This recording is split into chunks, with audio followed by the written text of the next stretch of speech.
नमस्कार मित्रांनो. तर सकाळच्या वेळेस शेळीपालन शेडमधील सर्व काही स्वच्छता वगैरे केल्यानंतर जवळपास आपल्याला एवढा लेंडी खत वगैरे मिळतो आहे.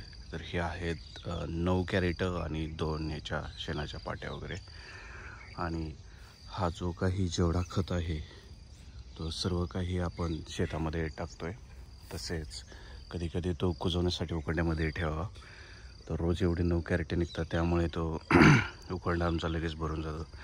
तर हे जे शेत आहे ह्याच्यामध्ये हा सर्व काही टाकला होता आणि आता नंतर तो ट्रॅक्टरच्या सहाय्याने नांगरून घेतलेला आहे.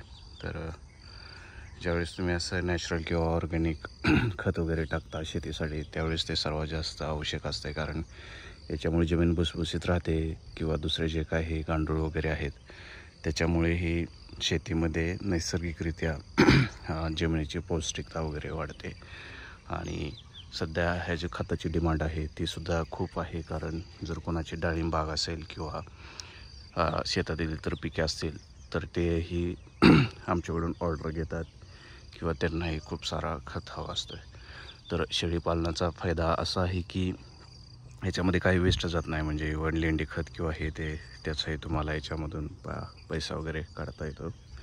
आणि खूप मोठ्या प्रमाणात तुम्हाला खत मिळतो रोज. म्हणजे 9 कॅरेट रोज आहेत हे म्हणजे खूपच जास्त झाले. तसेच इकडे जे काही आमची डाळिंबाची बाग आहे किंवा खाली डाळिंबाची बाग आहे त्यालासुद्धा आम्ही हा लेंडी खत वगैरे प्रत्येक झाडाला एक एक खत टाकलं जातं आहे. त्यामुळे बागेच्या मालाची क्वालिटी वगैरे हे ते सर्व चांगले आहे. कारण इतरांच्या बागा वगैरे तेल्याने वगैरे गेल्या किंवा काही जणांच्या बागाला व्यवस्थित सेटिंग झाली नाही किंवा बरंच काय झालं. कारण जर त्यांनी सेंद्रिय खतच नाही टाकलं तर अशा गोष्टी तयार होतात.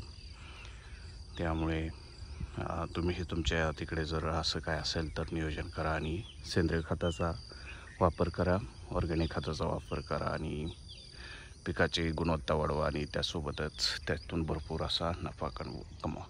तसेच साईडलाही आम्ही केलेले आहे मका वगैरे आणि ह्याचंही सुद्धा आम्ही सेंद्रिय खत किंवा हे टाकला होता खत, त्यामुळे मकासुद्धा एकदम चांगली आलेली आहे.